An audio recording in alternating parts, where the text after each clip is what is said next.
C'est une situation très difficile. On verra ce qu'il se passe.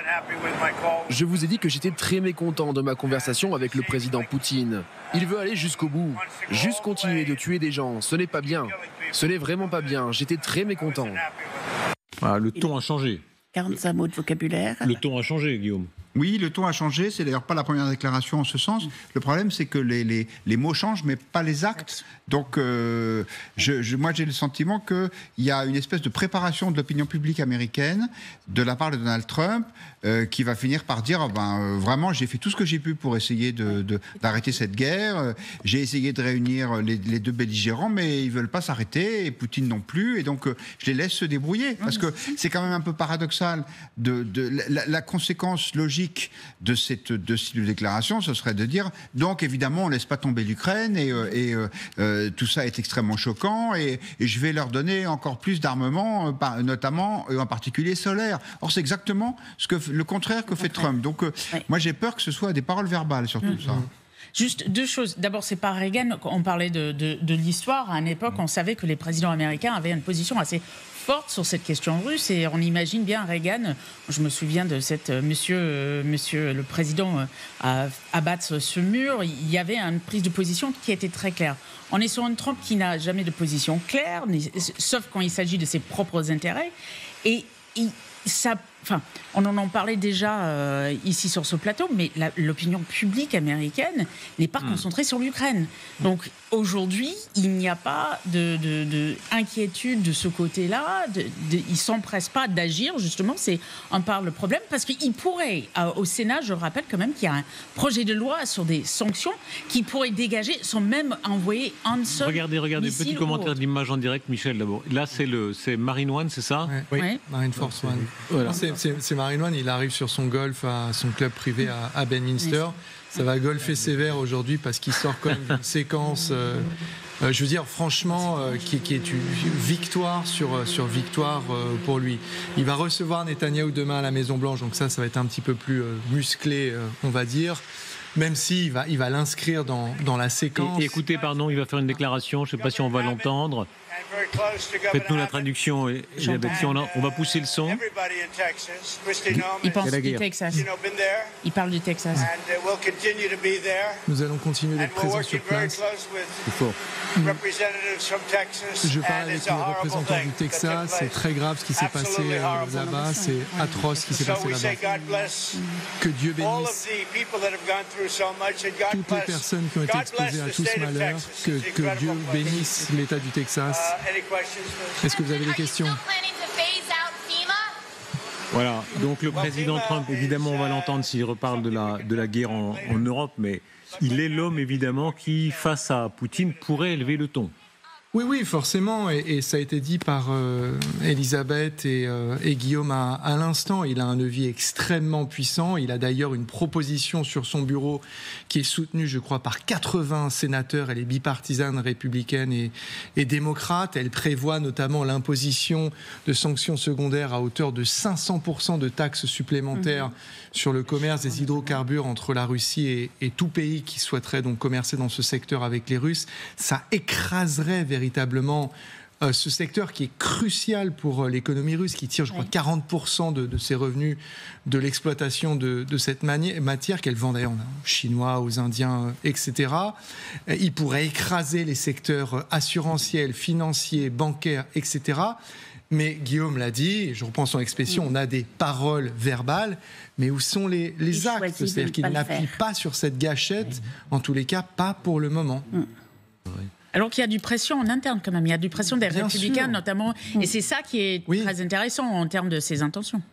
Toutes les semaines, il y a des déclarations de gens, alors ils font attention avec Donald Trump, mais ils disent, Monsieur le Président, je pense que vous faites fausse route sur ce dossier, vous devriez durcir le ton et passer aux actes contre cette Russie qui ne nous prend pas au sérieux, qui n'est pas respectueuse de votre personne, tandis que les Ukrainiens se battent pour des valeurs que nous avons en partage avec eux, mais il est totalement insensible à ce genre de voix, et d'autant que, et je le disais quand il descendait de Marine Force One à l'instant, il sort d'une séquence à la fois en politique internationale, mais surtout de manière plus importante pour lui, en matière de politique intérieure. Le passage de sa loi budgétaire XXL, ce sera la pierre angulaire de son second Est-ce qu'il est réussi? Tout à l'heure sur notre antenne, j'étais frappé, il y avait Thierry Breton, qui n'est pas le plus amateur de Trump, il disait oui, il faut avouer qu'il est en train de réussir un certain nombre de choses. Bah oui. Ses promesses. Bah oui. Il y a beaucoup de gens qui pensaient que Trump était une espèce de dangereux imbécile. Non, c'est un homme qui sait où il va. C'est un homme qui a conscience des rapports de force. Et c'est un homme qui, surtout, a conscience des atouts spécifiques des États-Unis d'Amérique. Et donc, il mène une politique par exemple, de baisse d'impôts qui est absolument impressionnante, que ne pourraient pas se permettre d'autres pays, parce que ça va évidemment augmenter les déficits, puisqu'il y aura moins d'argent qui rentreront dans les caisses de l'État. Mais quand vous êtes l'Amérique, c'est pas grave, parce que de toute façon, vous avez le dollar, donc vous pouvez. Puis on peut dire, par certaines bornes, il n'y a plus de limite. Le déficit américain, il est déjà abyssal. Va nous rejoindre sur ce plateau Isaac Barchicha, qui est un très grand soutien de Trump. Il sera intéressant de l'entendre. Évidemment, pour les Trumpistes, c'est un moment divin. Voilà, rejoignez-nous, s'il vous plaît, Isaac Barchicha. Vous êtes là, je vous en prie. Merci beaucoup.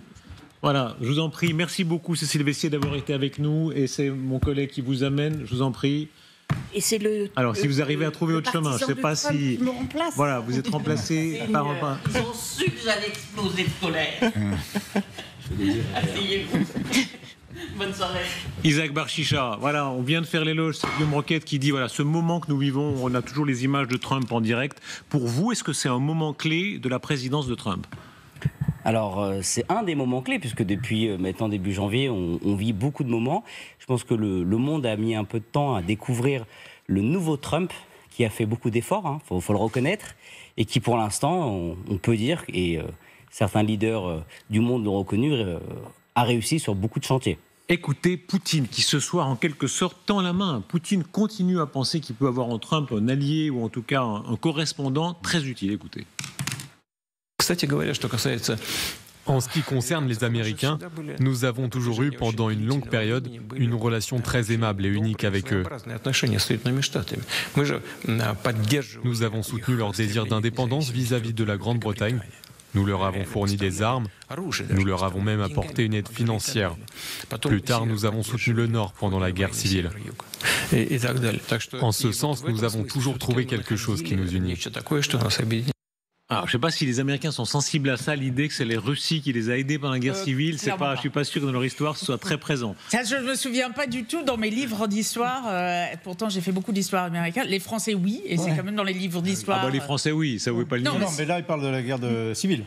Ah, ils parlent de la guerre civile. Moi, j'avais compris. L'indépendance. Non, c'était les guerres d'indépendance, il parlait. L'indépendance, à mon avis, oui. Ah non, la guerre civile, très clairement pas. Ça, mais la Russie était plutôt du côté de l'Union, alors que la France et le Royaume-Uni étaient favorables à la Confédération. Oui, diplomatiquement, mais c'était pas. Et quelques années, et 2 ans après la guerre de sécession, ils ont vendu l'Alaska, etc. Bon.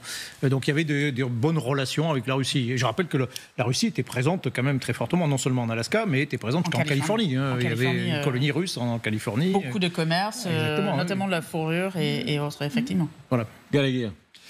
La déclaration est quand même très surprenante. Franchement, je ne sais pas à quelle partie de l'histoire spécifique il fait référence. Est-ce qu'elle va aller droit au cœur de Donald Trump, qui a aussi, je crois, des connaissances en matière d'histoire assez approximatives, peut-être. Mais ça va dans le sens de ce que je disais tout à l'heure sur les actes et les paroles. On est plutôt du côté de la convergence que du côté de l'affrontement.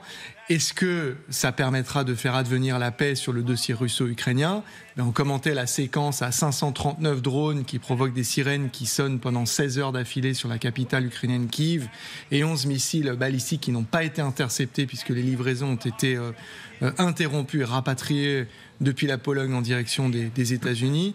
Donc voilà, je suis un peu devant ce genre de... Ce qui est intéressant, c'est que cette déclaration intervient quelques jours seulement après la frappe américaine sur les installations nucléaires militaires, en tout cas d'enrichissement de l'Iran, alors même que l'Iran est traditionnellement un allié de la Russie.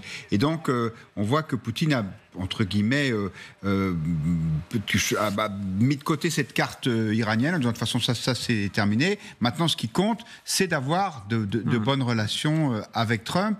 Je pense que le sous-titrage, c'est pour qu'il me laisse continuer à faire ma guerre tranquillement. Regarde Isaac Barchicha, il boit du petit lait, il n'a même pas besoin. Les Trumpistes se sentent tellement à l'aise qu'il n'a même pas besoin d'intervenir. Il est là, il est assis. Non, mais écoutez, moi je suis ravi de voir que le débat politique, le débat sur les médias, enfin sont un peu plus équilibrés, avec un personnage qui, en ce moment, on peut dire, gère un peu le monde ou aide à contribuer énormément. Et voir Trump et Poutine se parler par médias interposés, sans s'insulter, sans se menacer, même si on avait un Trump agacé ces derniers jours parce qu'il n'arrive pas à aboutir. Et je pense qu'il y a énormément de choses qui se font derrière qu'on n'a pas forcément connaissance. Et voir Poutine qui parle comme ça sur Trump et sur l'Amérique, c'est aussi plaisant. Est-ce que maintenant cela va suffire pour atteindre un objectif de cessez-le-feu, puisque c'est le thème de la semaine, je pense, avec l'arrivée de Benjamin Netanyahu demain à Washington, des discussions qui ont lieu en off avec Poutine. Oui, je pense que le monde en a grandement besoin, plutôt que d'entendre que Moscou renforce ses capacités militaires. En Iran, on recommence. Je pense qu'on a eu une séquence importante militaire ces dernières semaines et qu'il serait peut-être bon maintenant de passer une séquence de paix. Regardez la manière dont Trump vante son bilan. Alors ça fait combien de mois? Janvier, février, mars, avril, mai, juin, juillet, 7 mois. Regardez le petit clip qu'il a produit, je crois que c'est la Maison-Blanche même qu'il a partagé, voilà, où on voit une sorte de, comment on appelle ça, petit restaurant en quelque sorte de tout ce qu'il a. C'est l'addition. C'est l'addition, enfin, c'est plus l'addition en positif si on veut, puisque mais c'est du Trump dans l'âme, puisqu'il y a quand même. Il n'y a pas de pourboire. Ils sont plus taxés maintenant, les pourboires. Comment? Les pourboires, les tips sont plus taxés maintenant. Ah bah voilà. Donc il dit voilà tout ce qu'il a réalisé et il fait une longue liste où effectivement pour l'instant ça marche. Guillaume Roquette, même la bourse. Oui, même la bourse, la bourse est tout plus haut.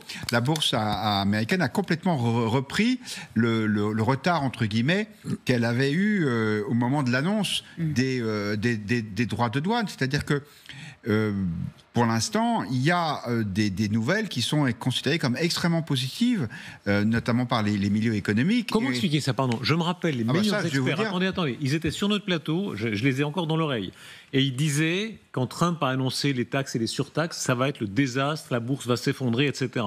Et la bourse va très bien. La bourse a baissé. La bourse a commencé par baisser, et surtout ce qui a été perturbé, c'était les marchés obligataires, donc la dette publique américaine. Et à ce moment-là, M. Trump a montré que c'était un pragmatique. Ce n'est pas un idéologue qui fonce tête baissée en fermant les yeux. Et il a aussitôt dit, alors on va pouvoir discuter. Il y a eu un moratoire sur un certain nombre de droits de douane. Et là, les gens ont enfin compris ce que certains répètent depuis des mois, c'est-à-dire que M. Trump est un homme qui sait où il va. Et donc, il n'est pas en train de vouloir foutre par terre le monde, il est en train d'imposer un rapport de force qui lui permet de discuter dans les meilleures conditions, en tout cas les meilleures conditions pour les Américains, et c'est pour ça sans doute que la bourse monte. Mais je vais vous dire, si on baissait les impôts en France comme on le fait aux États-Unis, la bourse française aussi, elle remonterait. Il faut quand même rappeler qu'on sort du 4 juillet, donc un week-end très important aux États-Unis, dont Donald Trump est friand en communication. Il sort aussi d'un vote extraordinaire pour lui via cette réussite du One Big Beautiful Bill. Et surtout, pour moi, l'impression que ça donne, en tant que franco-américain, c'est qu'il arrive, comme un politique, malheureusement on ne le voit pas souvent dans le monde, à honorer les promesses qu'il a fait à ses électeurs. Et ça, c'est très important. D'ailleurs, ce qu'il a mis tout en haut du ticket, c'est qu'il a dit les promesses tenues, voilà, promesses commandées, promesses tenues. On a livré la commande. Et au bout de 6 mois, c'est quand même un très, très beau bilan, dont je pense aussi beaucoup d'élus dans le monde entier pourraient s'inspirer de la méthode Trump.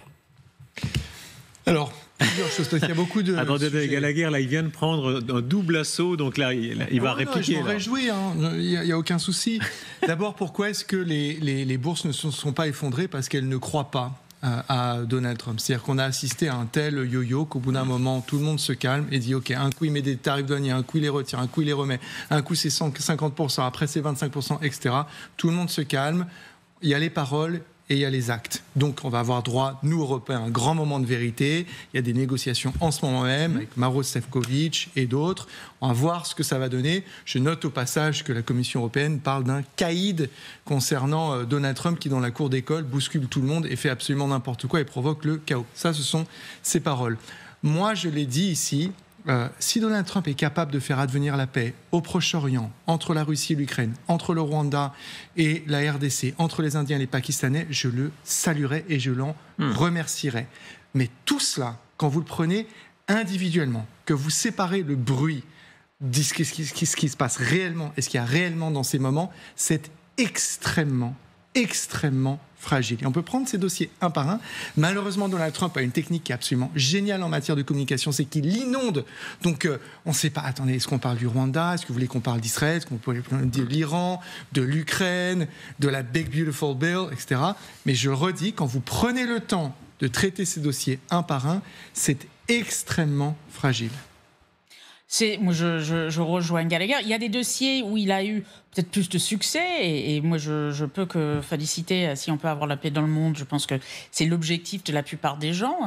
C'est une bonne chose. On verra demain, par exemple, sur cette question à Gaza.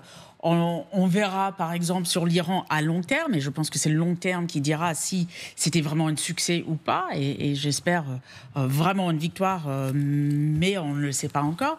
Moi, ce qui m'inquiète plus, c'est des questions en interne. Je pense sur cette question notamment économique, sur le Big Beautiful Bill, le déficit américain, que beaucoup de présidents ont laissé courir. Vous reparlez de l'avenir de le fait que la bourse se porte si bien, alors qu'on avait dit que ce sera un désastre. Il y a quand même un problème de prévision. Moi, j'ai du mal à entendre qu'aujourd'hui, la bourse n'est plus une variable révélatrice d'une orientation d'un gouvernement mené par Trump, alors qu'il y a quelques semaines, effectivement, sur ces plateaux, on nous prédisait tous les malheurs aux États-Unis. Non, je pense qu'il y a effectivement le besoin de se réajuster dans les marchés financiers. Ça a été avec tous les nouveaux gouvernements. On attend un petit peu voir comment ça se passe. Il y a une fragilité, et je rejoins Gallagher sur ce point, sur énormément de sujets. Oui, mais on vit dans un monde fragile aujourd'hui. Et aujourd'hui, je ne vois pas de leader sur la place internationale qui est capable de proposer ce que Trump propose. Et c'est ça qu'il faut au moins l'encourager sur ce point, ou reconnaître ce point. Et effectivement, aller dans ce sens que les diplomaties, que ce soit européennes ou américaines, puissent travailler en bonne intelligence pour atteindre le même objectif. Alors les façons, la méthodologie Trump, effectivement, elle a toujours perturbé l'Europe et notamment la France, et ça ne changera pas. Mais en tout cas, aujourd'hui, il y a des perspectives nouvelles et on souhaite que ça aille dans ce sens-là. Oui, il faut essayer d'être objectif, ça n'existe pas, mais en tout cas d'être honnête. Par exemple, c'est vrai que Gallagher Fenwick citait le conflit entre le Rwanda et la République démocratique du Congo. Il y a eu un accord de paix et un rapport de l'ONU dit que c'est un écran de fumée. Oui. Donc, j'ai lu dessus aujourd'hui. Donc effectivement, Trump n'a pas sauvé le monde. Si c'est ça la question, la réponse est non. Peut-être pas encore, mais en tout cas, c'est pas le cas. En revanche, il y a des vrais acquis. L'un des points clés de sa campagne, c'était l'immigration. Vous avez vu que tout en haut de son ticket sur les promesses tenues, il met mass deportation, c'est-à-dire expulsion en masse. Alors, la vérité, c'est qu'il n'y en a pas eu tant que ça, mais l'effet psychologique a été très fort, c'est-à-dire qu'il y a beaucoup moins de migrants qui essayent d'entrer aux États-Unis. Et ça, les Américains le voient et ils en sont reconnaissants à Trump. Et puis, c'est pas un hasard si c'est un ticket de restaurant, c'est des choses qui sont symboliques. Mais par exemple, les pourboires, vous savez, qui sont obligatoires aux États-Unis, enfin qui sont, si vous oubliez de le donner, le serveur vous le fait comprendre très vite. Eh bien, désormais, ces pourboires seront nets d'impôts. Ouais. Mais d'ailleurs, c'est écrit, vous voyez, vous pouvez prendre 100% pour vous, signé Donald Trump. Au serveur, le fameux tip, c'est ça, le pourboire. Eh bien, tout ça, ce sont des mesures qui, pour la psychologie collective des Américains, je pense, c'est extrêmement positif. Et regardez de quelle manière Trump s'auto-congratule, avec raison, en grande partie, puisque vous le dites, mais là, il est dans un exercice, disons, d'un peu d'immodestie. Évidemment, ça ne lui ressemble pas. Non, c'est inattendu.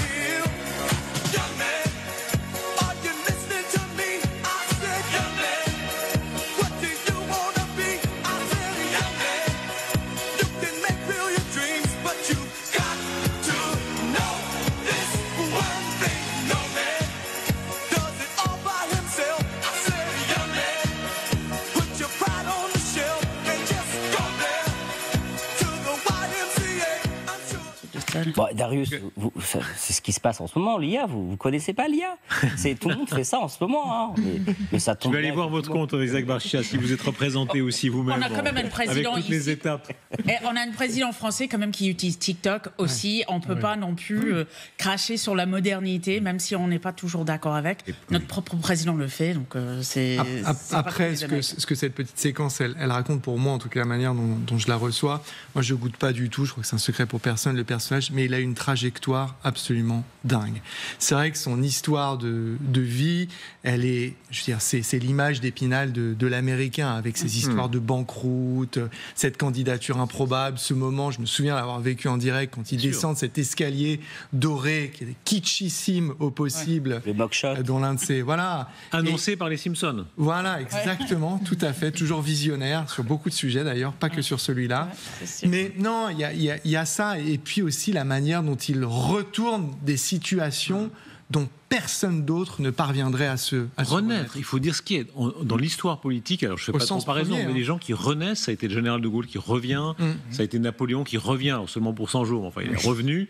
Revenir, c'est encore plus incroyable que de venir une fois. C'est déjà... C'est cette image de survivant, c'est-à-dire... Au sens premier du terme. Au sens premier du terme, parce qu'il a survécu à des gros soucis de banqueroute. Des tentatives d'assassinat. Des tentatives d'assassinat, surtout dernièrement.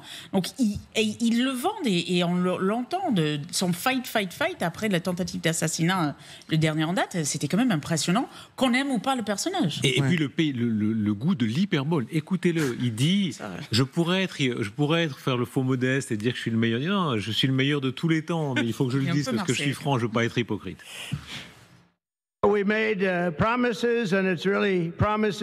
On a fait des promesses et nous les avons tenues. C'est le triomphe de la démocratie à l'occasion de l'anniversaire de la démocratie. Je pense que j'ai probablement eu les 6 premiers mois de mandat les plus réussis en tant que président. Et je pense que c'est ce que les gens disent. C'était assurément les meilleurs 6 mois. Et je sais que les 2 dernières semaines, il n'y a jamais rien eu d'aussi grand en termes de victoire. Marianne Babiche. Oui, je souris, mais quand même c'est un peu triste aussi. Ce qu'on voit, c'est surtout son ego qui le dirige en fait. Et ça me rappelle aussi le fait qu'il a annoncé une fois, Poutine m'a appelé génie. Et ce mot génie, ça l'amène vraiment ailleurs. Et on voit d'ailleurs, on a vu que Poutine a dit également qu'ils avaient de bonnes relations assez aimables. Et Trump, bon, si je reviens toujours dans le sujet ukrainien quand même, qu'il a dit qu'il n'était pas très content parce qu'il a apparemment compris que Poutine ne va pas s'arrêter, qu'il va continuer à tuer les Ukrainiens. D'ailleurs, l'attaque massive a été justement à Kyiv. Cette attaque la plus massive était la veille du 4 juillet. Et tout le monde se disait en Ukraine, Trump a bien parlé avec Poutine quand même, parce qu'on voit le résultat. Il y a plein de blessés, il y a des attaques. Et on voit quand même que Trump donnait toujours 2 semaines à Poutine. Il disait, on attend 2 semaines, on attend 2 semaines. Là, il est conscient que Poutine ne veut pas s'arrêter. Est-ce qu'il a... Où sont ses actions?